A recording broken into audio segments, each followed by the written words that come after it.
Hello people, weekend వచ్చేసింది. Weekend అనగానే మనకి ఇంట్లో అస్సలు ఉండబుద్ధి కాదు. ఎందుకంటే Monday to Friday office work చేసి మిగిలిన సాటర్డే సండే మన కోసం మనం తిరగకపోతే ఎలా అబ్బా. సో సాటర్డే కదా వెంకటేశ్వర స్వామి టెంపుల్కి వెళ్దామని మినీ టీటీడీకి వచ్చేసాము. అండ్ యాక్చువల్గా నాకు ఓన్లీ 1 టెంపుల్ ప్లాన్ ఉండే, కానీ ఇక్కడికి వచ్చాక ఇంకా టైం ఉంది కదా అని మొత్తం 3 టెంపుల్స్ కవర్ చేశాను. ఆ 3 టెంపుల్స్ ఈ వ్లాగ్లో వస్తాయి, చూడండి. Actual last year 2024 new year రోజు మేము ఈ టెంపుల్కి వచ్చాము. మళ్ళీ అది అయిపోయాక ఇప్పుడు వస్తున్నాము. ఈ టెంపుల్ని చూస్తే సేమ్ నాకు తిరుపతిలో ఉన్న వెంకటేశ్వర స్వామిని చూసినట్టే అనిపిస్తుంది. టెంపుల్లోకి ఎంటర్ అయ్యే కన్నా ముందు కింద బేడి ఆంజనేయ స్వామి టెంపుల్ ఉంటుంది.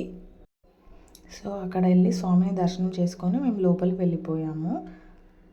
ఈ టెంపుల్ నుంచి వ్యూ చాలా బాగుంటుంది, మనకు హైదరాబాద్ మొత్తం కనిపిస్తుంది. అండ్ ఫైనల్లీ మనం టెంపుల్లోకి వెళ్ళే కన్నా ముందు వినాయకుడిని దర్శించుకోవాలి కదా. సో అలా బుజ్జగన్పైన చూసి లోపలికి ఎంటర్ అయ్యాను. ఎంత బాగుందో టెంపుల్, నాకైతే సేమ్ తిరుమలలో చూసిన వెంకటేశ్వర స్వామి లాగానే అనిపించింది. సో అలా టెంపుల్ 3 ప్రదక్షిణలు చేసి లోపలికి వెళ్ళిపోయాము. లోపల కెమెరా అలో లేకుండే, సో ఇక్కడ ఎక్కువ షూట్ చేయలేకపోయాను. అండ్ ఇక్కడ ప్రసాదం కూడా చాలా బాగుంది. సేమ్ నాకు తిరుపతి లడ్డు తిన్న ఫీలింగ్ వచ్చింది.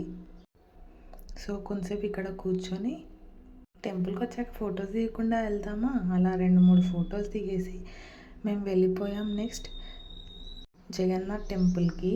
అండ్ జగన్నాథ్ టెంపుల్ వీడియో నేను ఆల్రెడీ షూట్ చేశాను న్యూ ఇయర్ రోజు, సో అది ఎక్కువ ఈ వ్లాగ్లో పెట్టలేదు. ఈ వీక్లోనే 2 టైమ్స్ చూసేసాను కృష్ణుని నేను. మీరు ఎప్పుడైనా రావాలనుకుంటే ఈవినింగ్ టైం రండి, ఎందుకంటే ఇక్కడ లైటింగ్స్కి జగన్నాథ్ టెంపుల్ చాలా బాగుంటుంది.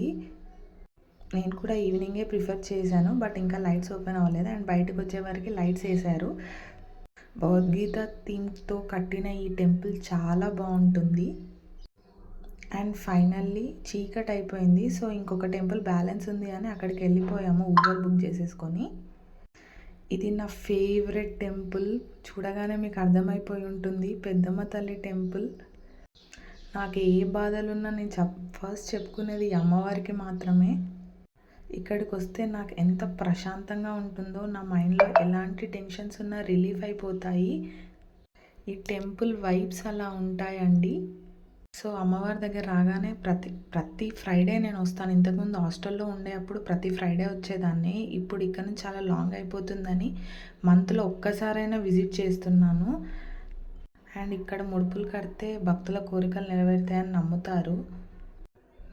సో అలా 3 టైమ్స్ ప్రదక్షిణలు చేసి లోపలికి ఎంటర్ అయ్యాను. అమ్మవారిని చూడగానే ఎంత పీస్ఫుల్నెస్ అనిపిస్తుందో. One of my favourite temple అండి పెద్దమ్మ తల్లి టెంపుల్. యాక్చువల్లీ ఇది నేను న్యూ ఇయర్ రోజే వెళ్దాం అనుకున్నాను, బట్ ఫుల్ రష్ ఉండే అసలు వెళ్ళలేకపోయాను. హైదరాబాద్ వచ్చాక ఎవరైనా పెద్దమ్మ తల్లి టెంపుల్ చూడకుండా ఉంటారా? బట్ ఇన్ కేస్ చూడకపోతే మాత్రం తప్పక చూడండి. అండ్ ఇక్కడ 1 రూపీ కాయిన్ పెడితే వాళ్ళకు అనుకున్న కోరికలు నెరవేరుతాయి అంటారు. ఇది ఎవరైనా నమ్ముతారో లేదో నాకు తెలియదు, కానీ నేనైతే నమ్ముతాను, బికాస్ నాకు చాలా నెరవేరాయి. సో నేను మా అత్తమ్మకి చెప్తున్నాను పెడతారా అని, తను కూడా పెడతా అనింది. ఫస్ట్ నేను పెట్టగానే నాది 5 మినిట్స్లో నిలబడిపోయింది. అండ్ తన కాయిన్ నేను పెట్టలేనమ్మా నువ్వు పెట్టేసే అని నాకు ఇస్తే నేను నిలబెడుతున్నాను. కొంచెం టైం పట్టింది, బట్ ఫైనలీ మనం నిలబెట్టకపోతే ఉన్నాం కదా, సో నిలబెట్టేశాను. అండ్ ఇదే టెంపుల్లో పైన సరస్వతీదేవి ఆలయం అండ్ లక్ష్మీదేవి ఆలయం ఉంటుంది.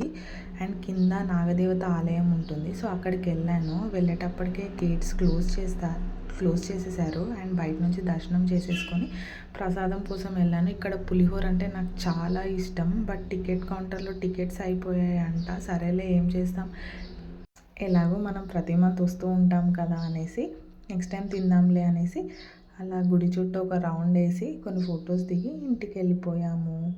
అంతే ఈ వీడియో. Bye bye.